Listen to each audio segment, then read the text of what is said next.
비밀의 경륜이라는 말씀의 제목으로 은혜를 나누겠습니다. SNS, 소셜 네트워크 서비스, 이 SNS에서 그 신조어나 약어들이 좀 많이 있습니다. 줄임말들이 있는데요. 중꺾마는 좀 많이 들어보셨죠? 중꺾마. 중요한 것은 꺾이지 않는 마음. 이게 중꺾마래요. 뭐 그래서 되는데 중꺾마. 그리고 아들이 이제 결혼해야 되는데, 그래서 누가 이렇게 좀 소개해 준다 그러니까 자기는 자만추래요. 그래서 그게 뭐냐 그랬더니 자연스러운 만남을 추구하는 사람이래요. 그래서 야, 그럼 되겠냐 막 그랬고요. 사바사는 아십니까? 사바사? 무슨 주문인 줄 알았더니 그게 아니라 케바케는 아시죠? 케이스 바이 케이스라잖아요. 그래서 사람 바이 사람이래요. 그래서 케이스마다 다르듯이 사람마다 다르다, 이런 얘기를 하는 겁니다. 근데 보통 이런 인터넷은 그렇다 하더라도 보통 일반적으로 레거시 매거진, 그러니까 전통적인 그런 언론이나 이런 데서는 이런 줄임말을 쓰지 않는 것이 원칙인데요. 근데 요즘은 이거 막 쓰더라고요. 삼소 해동이라고 들어보셨습니까? 삼소 해동. 젠스낭 대표가 와서 삼소 해동을 했대요. 근데 저는 삼송은 들어봤어도 삼소는 이게 뭘까 그랬더니, 근데 거기 이재용 회장도 없었거든요. 그랬더니 삼겹살 소주 해동이라는 거예요. 그래서 삼소 해동. 자, 사회학자들은 이런 현상들을 이제 설명하는 이유인데, 이런 약어나 그런 암호 같은 이런 언어를 사용하는 이유가 빠르고 좀 효율적인 소통을 하기 위해서 하는 거고, 또 그런 말을 썼을 때 알아듣는 사람들이 있을 때 그게 좀 동료애를 느낀대요. 동료의식을 느낀대요. 그렇다는 겁니다. 그리고 좀 복잡한 감정과 이야기를 압축하기 위해서 우리는 이런 약어, 어떤 이런 신조어를 만들어서 그렇게 쓰는 것이라는 겁니다. 자, 의도한 것은 아니지만 성경을 번역하는 과정에서 초신자들이나 일반인들은 언뜻 이해가 안 되는 그런 단어들이 있습니다. 성경의 단어들 중에서 예를 들면 이제 섭리라는 말, 일반인들은 잘 모릅니다. 섭리. 구속은 알까요? 하나님이 우리를 구속하셨습니다. 그러면 어떤 말이에요? 나를 그냥 이렇게 꼼꼼 이렇게 가두셨다는 건가? 그런 거잖아요. 근데 구속은 그게 아니잖아요. 예수 그리스도로 인하여서 몸값을 치러주셨다는 거예요. 속죄하셨다는 거예요. 그래서 대속, 이런 표현도 많이 쓰는데, 이건 일반인들은 구속했다 그러면 무슨 검찰에 이렇게 잡혀가는 걸로 이렇게 인식을 합니다. 오늘 나오는 단어 중에 하나가 또 경륜이라는 단어도 그렇습니다. 경륜이라니까 어떤 분은 뭐 경마, 경정 이런 것처럼 자전거 이렇게 하는 거 경륜이라고 그러거든요. 그게 연상이 된다고 그러더라고요.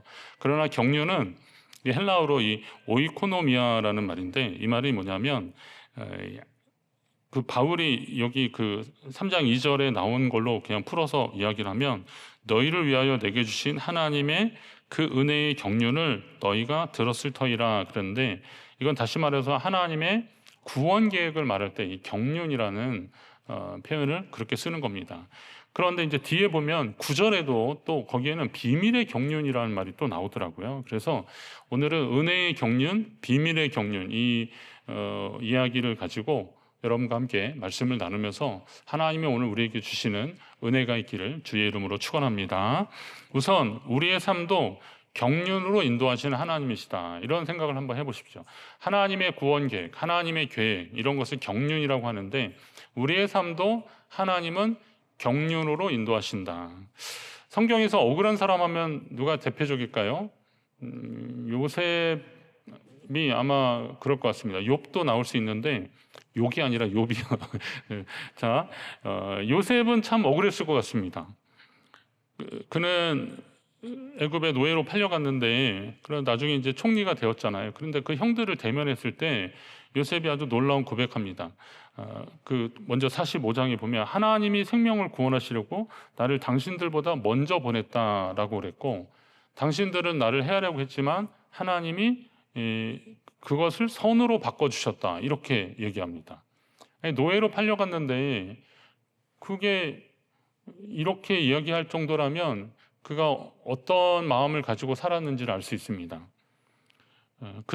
형제들은 나를 해치려고 했지만 하나님이 그걸 선으로 바꾸셨다는 거예요. 하나님이 야곱 가문과 이런 기근에서 구하시려고, 그 생명을 구원하시려고 나를 먼저 선발대로 보내셨다, 이렇게 얘기하는 겁니다. 요셉이 어떤 마음을 가지고 이런 고백을 했는지 우리는 조금 짐작을 할 수 있습니다. 그런 마음으로 하나님의 뜻을 받아들이는 것이 오늘 우리가 하나님의 경륜을 인정하는 삶이라는 것이죠. 회심 전에 바울은 자신이 선민, 유대인이라고 하는 자부심이 있었습니다. 율법을 준행하며 사는 것을 인생 최고의 가치로 삼았습니다. 항상 하나님의 뜻을 구했던 그는 불의한 것을 보면 그냥 넘어가지 않았습니다. 그런 의미에서 당연히 기독교인들은 하나님 뜻에 어긋난 사람들이라고 여겼습니다. 나사렛 목수 출신인 예수라는 사람을 구세주라고 하고, 그가 죽었는데 십자가에 처형을 당했는데 다시 부활했다고, 그리고 승천해서 다시 온다고 주장하는 기독교인들이야말로 하나님의 뜻에 어긋나는 대표적인 사람이라 생각해서 바울은 그들을 가두고 핍박하고 그러는 일을 열심히 했던 사람입니다. 그랬던 사람이니까 그랬던 그가 예수 그리스도의 일로 너희 이방인을 위하여 갇힌 자 된 바울은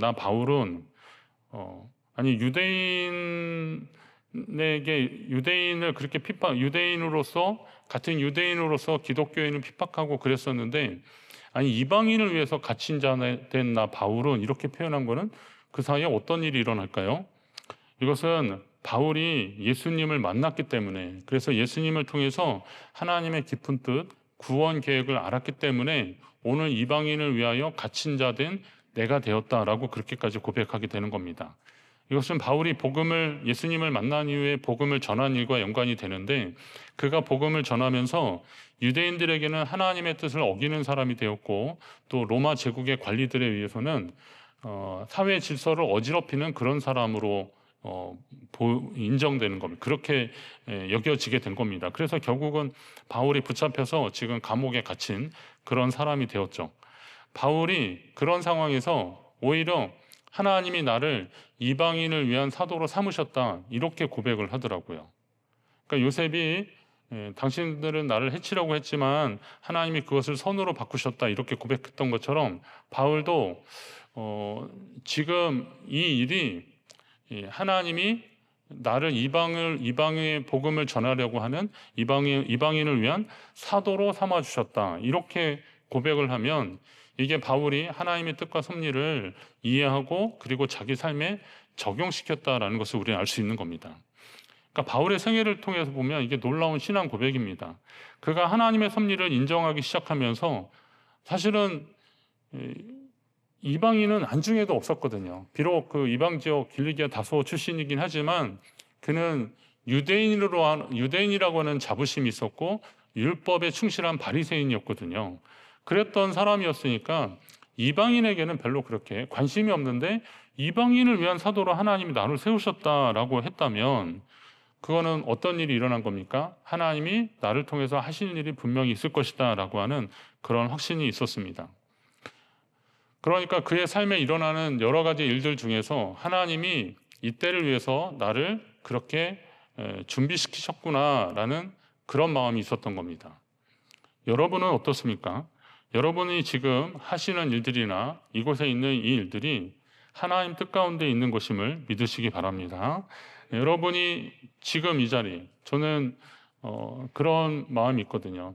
나로 하여금 그곳에 있게 하시는 은혜가 있다라는 거죠. 그러니까 여러분으로 하여금 그곳에 있게 하시는 이유가 있는 거예요. 여러분의 삶에서 춘천에 살게 하신 이유가 있는 거고, 춘천 중앙교회에 다니게 하신 이유가 있는 거죠. 저도 말하자면 춘천 중앙교회에 목회하게 하시는 이유가 있다고 저는 믿는 거죠. 그런 전제를 가지고 보면 내가 하나님의 뜻과 섭리 가운데 살아가는 사람이 되는 겁니다. 근데 요즘 그 어쩌다 어른 이런 프로 있더라고요. 보니까 근데 어쩌다가 내가 여기 성도가 되었나, 제가 만약에 내가 어쩌다가 여기 목사가 되었나, 만약에 그냥 농담으로 말해도 이게 진심으로 그런다 그러면 그의 삶은 어떤 삶일까 한번 생각을 해보십시오. 아니 내가 어쩌다가 이렇게 시온 성가대원이 됐을까? 그러면 여러분 어떤 마음이 들어요? 거기에는 소속감이나 자부심보다는 그럼 혹시 다른 일도 있지 않을까라고 하는 다른 것을 보게 되는 거죠. 오늘 하나님이 여러분의 삶 가운데 그곳에 있게 하신 이유가 분명히 있습니다. 그것이 하나님의 뜻이라고 하는 겁니다. 사실 모든 일이 하나님 뜻 자체는 아닐지라도 실제 그렇잖아요. 어떤 분이 그러더라고요. 자기 어머니가 암으로 돌아가셨는데 그것도 하나님 뜻이라는 거죠. 모든 게 하나님의 뜻이라는데 그러면 그것도 하나님 뜻이냐고 그렇게 하시는데, 아, 그렇구나. 모든 것이 다 하나님 뜻이라고 할 수는 없습니다. 아니, 그러면 아담이 선악과를 따먹은 것도 하나님 뜻이겠습니까? 그건 아니잖아요. 그러나 그런 일들을 통해서 하나님이 우리 인생의 주인 되심을 믿고 믿음으로 살아가는 사람들은 거기에서 하나님과의 관계를 실패가 아니라 발전적 관계로 만들어 가는 겁니다. 혹시 넘어지고 그래서 무너졌다 할지라도 그 일을 통해서 하나님이 또 다른 일을 하실 것이다 라고 하는 하나님의 변함없는 사랑과 그 은혜를 기약하며 믿음으로 다시 일어나는 사람들이 하나님의 이 경륜 앞에 믿음으로 서는 사람인 겁니다. 오늘 하나님의 구원 계획을 경륜이라고 했는데요, 2절에 내게 주신 은혜의 경륜이라 그랬습니다. 하나님이 이방인에게도 구원을 베푸셔서 구원 얻도록 사도 바울에게 복음을 전하게 하셨다는 겁니다. 당시만 해도 구원은 하나님 백성이라 자처하는 유대인들, 선민 유대인들의 전유물이었습니다. 그들은 하나님이 자기들을 제사장 나로 삼으셨고 그리고 자기들을 선택해서 구원해 주셨다는 거예요. 그러니까 이 구원은 이방인하고는 상관이 없다라고 생각했습니다. 혹시 이방인이 이 구원이 탐이 나거든 유대인처럼 할례도 받고 율법도 지키고 그래야 된다라고 하는 유대인 중심적인 사상이 컸던 사람들입니다. 바울도 그것을 철저하게 믿었던 사람들인데, 그런데 바울이 놀라운 이야기를 하는 겁니다. 이방인이라도 율법을 잘 모르는 사람이라도 예수를 주로 시인하며 또 하나님께서 그를 죽은 자 가운데서 살리신 것을 내 마음에 믿으면 구원을 받으리라. 이거 로마서 말씀이잖아요. 사람이 마음으로 믿어 의에 이르고 입으로 시인하여 구원에 이른다. 이게 10절까지 이어지는 계속 말씀인데, 자, 바울이 그런 얘기를 하고 있어요. 율법을 모르는 이방인이라도 예수를 주로 시인하고 하나님께서 그를 죽은 자 가운데서 살리신 것을 내 마음에 믿기만 하면 구원을 받을 것이다. 유대인이고 아니고 이거 상관없다 이거예요. 이게 놀라운 은혜입니다. 이게 하나님이 우리를 구원하시기 위해서 세워놓으신 구원 계획입니다. 그리고 또 9절에 하나님의 감추어졌던 비밀의 경륜이라는 말이 또 나옵니다. 자, 은혜의 경륜이라는 것은 누구든지 그렇게 예수를 주로 고백하면 구원해 주시는 것이 은혜의 경륜인데, 이걸 또 비밀의 경륜이라는 것은 이방인들도 복음으로 말미암아 그리스도 예수 안에서 함께 상속자가 되고, 6절 말씀에 보면요, 함께 지체가 되고 함께 약속에 참여하는 자가 되었다라고 하면서 이 9절 말씀을 향해서 이렇게 나아가고 있는 겁니다. 근데 여기서 주목하는 것은 함께라는 단어가 반복되고 있는 거죠. 함께. 이방인들도 유대인들과 함께 상속자가 되고, 유대인 중심이긴 하지만 하여튼 유대인과 함께 지체가 되고 또 함께 약속에 참여하는 자가 되었다. 이방이나 혈통이나 이런 거 상관없이 하나님이 그렇게 하셨다라는 겁니다. 함께 구원받는다. 근데 바울이 이 사실을 알기까지는 좀 시간이 좀 걸렸습니다. 다메섹으로 가던 길에 예수님을 만나고 그리고 예수님이 그 비밀을 알려주셨기 때문에, 그래 하나님이 감추어진 계획을 알았기 때문에 오늘 그는 이방인에게도 이 복음이 똑같이 적용된다라고 선포하기 시작한 것입니다. 인간의 몸으로 그렇게 오실 것은 상상도 못했던 겁니다. 그래서 이게 비밀의 경륜이라 그러는 거예요. 일반의 상식과 경험으로는 도저히 알 수 없었는데 하나님이 성령을 통해서 우리에게 깨닫게 하시고 알려주셨다는 거예요. 이 비밀의 경륜을 우리에게 알려주셨다는 거예요. 여러분, 이거를 굉장히 좀 솔직히 이렇게 들어서 알고 기도하는 가운데 이렇게 믿어졌잖아요. 정말 감사하셔야 돼요. 이게 만약에 구약에 충실하거나 이전에 그 배경에 있었던 그 1세기 초반의 사람들은 아마 이거 제대로 받아들이기 어려웠을 겁니다. 그런데 하나님이 이 제자들 같이 성령 받은 사람으로 인해서 열심히 전하게 하셨고, 그리고 또 믿음의 선배들이 또 검증을 했잖아요. 그러면서 오늘 우리에게 알게 하신 것, 저는 하나님 앞에 그래서 이거를 이렇게 잘 정돈된 내용으로 알게 하신 것을 저는 하나님께 감사했어요. 그래도 이것은 비밀의 경륜입니다. 왜 그러냐면 일반적인 상식으로는 어느 신이 자기를 그렇게 희생해서 피를 흘려서 구원하시는 그런 구원이 어디 있어요. 그러니까 일반적으로 사람들은 이걸 잘 모르는 겁니다. 그러나 우리는 알게 되었지 않습니까? 그렇다면 하나님은 이제 그 구원의 비밀이 더 이상 교회 안에만 머물길 원하지는 않으신다는 거예요. 따라서 교회는 예수 그리스도의 구원의 비밀을 전하도록 사명을 위임받은 것입니다. 하나님은 저와 여러분을 통해서 그 복음이, 그 비밀의 경륜이 전파되길 원하고 계십니다. 우선은 우리가 예수 그리스도를 믿는 믿음으로 담대함과 확신을 가지고 하나님 앞에 나아가는 사람들이 되어야 됩니다. 여러분, 우리가 하나님 안에 있는 사람이라는 것을 삶으로 보여지고 나타내야 되는 겁니다. 하나님 살아계심을 믿으시죠? 그러면 하나님 살아계신 것을 믿는 사람답게 행동해야 됩니다. 그 믿음 안에 사는 사람답게.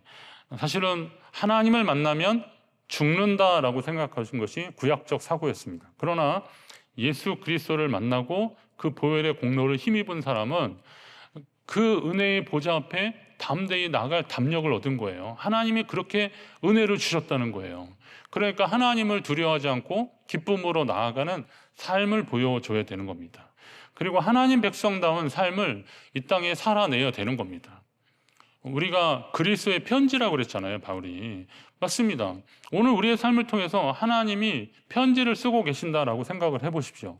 그러면 나의 말과 행실을 통해서 하나님이 지금도 일하고 계신다라고 한다면 나는 이 땅 가운데 어떻게 살아야 되느냐라는 겁니다. 저는 이런 이야기들이 좀 성도는 좀 도덕적으로 윤리적으로 사십시오, 이런 이야기를 하는 것처럼 비춰질까 봐 살짝 염려는 됩니다. 이거는 어떤 도덕이나 윤리적 차원의 이야기가 아니라 하나님 백성으로서의 삶을 사시라는 겁니다. 하나님 자녀다운 삶을, 바울이 내가 그리스도를 본받는 것 같이 너희도 나를 본받으라 라고 하는 것은 바울이 교만한 얘기를 하는 게 아니에요. 우리는 마땅히 그리스도를 본받는 사람으로 살아야 된다는 거예요. 그럼 우리의 말과 행실이 딱 봤을 때 저 사람은 정말 주님을 닮기를 애쓰는 사람이구나 라는 것이 느껴져야 한다는 거죠. 이게 바로 하나님의 은혜를 경험한 사람들의 삶의 모습입니다. 그리고 또 한 가지 우리가 기억해야 되는 것은 누구든지 주의 이름을 부르는 자는 구원을 받으리라 라고 한 것이 사도행전의 사도들이 전했던 복음 전파의 방식입니다. 예수는 그리스도다, 계속 말씀을 드리는데 예수가 그리스도였다, 예수가 우리를 구원하시는 메시아였다. 그래서 누구든지 그의 이름을 부르는 자는, 그를 믿기만 하면 우리는 구원을 받는다 라는 것을 전하는 것이 초대교회 사도들의 전파 방식이었는데, 그러면 거기에는 유대인이나 헬라인이나 이방인이나 야만인이나 다 상관없이 다 그 은혜를 누리는 사람들이라는 전제잖아요. 그럼 이제 생각을 해보십시오. 그 은혜는 나만 누렸냐? 그게 아니라는 거예요. 이 사실을 믿고 주님 앞에 나오는 사람들은 다 구원받은 백성이 되는 겁니다. 제가 은혜를 받고 나서 전에 어떤 분들이 그런 간증을 했는데 정말 그럴까 했는데 제가 그걸 느끼겠더라고요. 은혜를 받고 이렇게 딱 나오는데요, 이 꽃들이 저를 향해서 이렇게 막 손을 막 흔드는 것 같았어요. 제가 무슨 환상을 보는 것도 아니고 정말 꽃들이 저를 향해서 흔들었다니까요. 새들이 막 지저귀는 거예요. 반갑다 막 그러면서 저한테 막 지저귀는 거예요. 지지배배, 말이 이상하다. 하여튼 막 그랬어요. 그래서 제가 정말 감사했어요. 나를 이렇게 환영해주고 반가워하는구나. 마치 구름 위를 걷는 것 같은 그런 산뜻함이 좀 있었습니다. 그런데 이런 현상이 조금 있다가 제가 느껴지는 게 뭐냐면 나만 그런 게 아니더라고요. 보니까 사실 저는 구원을 받는데 어떤 특별한 선한 일을 한 게 아니잖아요. 대단한 일을 한 게 아닌데 그냥 약속의 말씀을 믿고 아멘하고 하나님 앞에 기도하는 가운데 성령이 임하면서 더 확신이 생기고 하나님께 감사하면서 그렇게 살았는데, 그렇게 나아가기 시작했는데, 가만히 보니까 내 앞에 있는 이 친구도, 저 선생님도, 그리고 저 목사님도 그렇고 이 같은 복음을 듣고 하나님의 자녀가 된 거더라고요. 보니까 저에게만 무슨 특별한 말씀을 주신 게 아니라 이걸 모든 사람들이 들을 수 있도록 해주신 거예요. 그래서 생각해 보니까 이게 진짜 또 감사한 거죠. 저만이 아니라 어떤 사람들은 뭐 또 특별하길 원하겠지만 그렇지 않더라고요. 이 복음이 대단한 것은 저만이 아니라 이것을 믿기만 하면 되는 거더라고요. 그래서 이 사람도 그렇고 저 사람도 그렇고, 그러면 지금 내 옆에 있는 사람도 예수 그리스도로 인해서 구원받은 하나님의 백성이라는 거예요. 얼마나 귀한 존재입니까? 천하보다 귀한 존재라는 거예요. 자, 구원받은 백성들, 구원받은 복음으로 생명을 얻은 하나님의 사람들은 저 하늘나라에 있는 사람이 아니라 오늘 내 옆에 있는 사람이라는 거예요. 자, 내 옆에 있는 사람이 구원받은 하나님의 백성이라는 사실을 믿고 지긋하게 흐뭇하게 한번 보십시오. 정말 그러신지. 예. 맞죠? 여러분 감사하시죠? 그런 분들과 함께 예배하는 거 얼마나 감사합니까? 그러면 여러분들은 뭘 위해서 기도하셔야 돼요? 교회를 위해서 기도하시고, 사역자를 위해서 기도하시고, 또 함께 예배 생활하는 성도를 위해서 기도해 주셔야 됩니다. 이게 바로 우리 교회를 통해서 하나님이 하시는 일에 동참하시는 겁니다. 또 우리 곁에 허락하신 서로를 좀 더 소중히 여기십시오. 우리는 복음으로 인해서 더 기뻐하고 더 감사해야 되는 겁니다. 복음으로 인해서 더 기도해야 됩니다. 복음으로 인해서 더 감사해야 됩니다. 하나님이 우리에게 주신 그 은혜로 말미암아 말입니다. 그리고 무엇보다도 이 복음을 전하는 자로서의 사명도 감당하셔야 되는데, 근데 이것이 대단한 게 아니더라고요. 이 복음을 전하는 자로서 이 사명을 감당하는 게 어디 가서 막 사람들에게 큰 소리로 외치는 그게 아니라 여러분에게 허락하신 삶의 자리에서 아까 말씀드렸던 주님의 자녀로 주님을 닮아가는 삶을 잘 살아가시는 게 이게 복음을 전하는 첫 번째 일이라는 겁니다. 그러니까 생각을 해보면 오늘 우리에게 하나님이 주시는 은혜를 기억하고 믿음으로 살아가는 일 하나하나 자체가 하나님이 우리에게 맡겨주신 그 일들을 감당하는 일이라는 겁니다. 하나님의 경륜이라고 했는데 모든 일이 무조건 하나님의 뜻이란 말씀은 아니라 그랬잖아요. 그런데 성숙한 믿음의 사람들은 기도하는 가운데, 말씀을 읽는 가운데 하나님의 뜻임을 깨닫게 되는 겁니다. 때로는 아주 작은 것이라도 주님이 우리에게 그런 마음을 주셨을 때 그것을 순종하는 것이 하나님의 일에 참여하는 일이 되는 겁니다. 그리고 또 그렇게 살아갈 때 하나님은 우리에게 더 크고 놀라운 비밀을 맡겨주실 것입니다. 춘천중앙교회는 크고 놀라운 하나님의 역사를 경험하고 주님께 쓰임받게 될 것입니다. 우리는 그 복음의 비밀을 맡은 사람으로 부르심을 받았습니다. 그것은 사역자들만 그렇게 받은 게 아니에요. 여러분 모두가 그 복음의 비밀을 맡은 자로 하나님의 부르심을 받았습니다. 지금도 하나님은 예수 그리스도의 복음이 교회를 통해서 세상에 알려지기를 원하십니다. 그 감추어진 비밀의 경륜, 하나님의 구원 계획이 우리의 삶에 적용되고 실천되어서 한 영혼이라도 주님 앞에 돌아오게 된다면 하나님이 얼마나 기뻐하시겠습니까? 우리 교회는 이 일을 계속할 것입니다.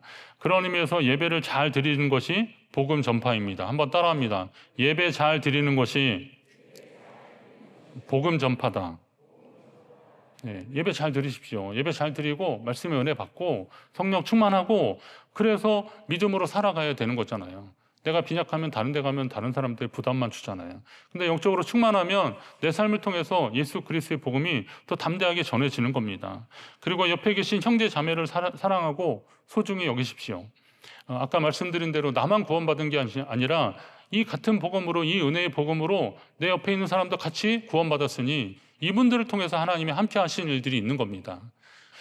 이런 것이 우리를 은혜의 경륜, 비밀의 경륜을 우리에게 맡겨주신 하나님의 뜻을 이루는 일련의 일들이 되는 겁니다. 이런 일들을 계속할 때 하나님이 주님 오실 때까지 우리 교회를 사용하실 것입니다. 저와 여러분이 거기에 기쁨으로 사용되어지기를 주님의 이름으로 축원합니다.